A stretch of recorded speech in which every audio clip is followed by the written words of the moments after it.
Hi, I'm Jane Snipes. I'm with North Star Recruiting. We are in sunny Florida for the Biometric Conference here in Tampa and with Find Biometrics. I'm a recruiter. I've been working in biometrics, identity management, and access control for over 10 years.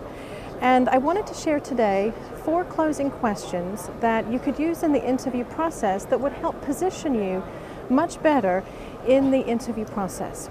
Now, the first 2 questions are tied in together. How close am I to the ideal candidate, and is there any experience that you think I'm missing? Typically in an interview process, there's a natural ebb and flow between the interviewer and the candidate with the discussion.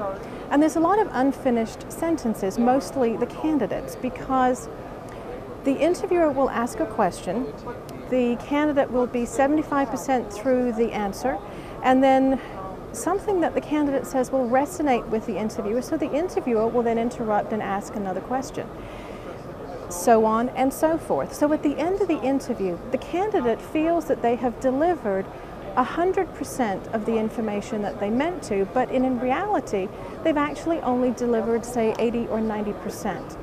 It's the candidate's responsibility in the interview process to ensure that the interviewer has enough information to be able to make the decision. So in order to be able to ensure that all the adequate information was relayed, if you ask those 2 questions, how close am I to the ideal, and is there any experience that you think I'm missing, the candidate gets to evaluate how the interviewer is perceiving their skill set and then fill in the blanks.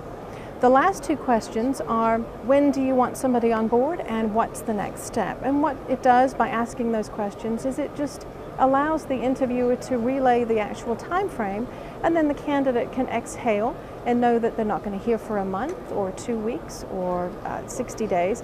And it just allows that you're able to just relax and know exactly what the time frame is going to be. The last point is prepare your questions. Ask them out loud. Talk to yourself as you are in the car.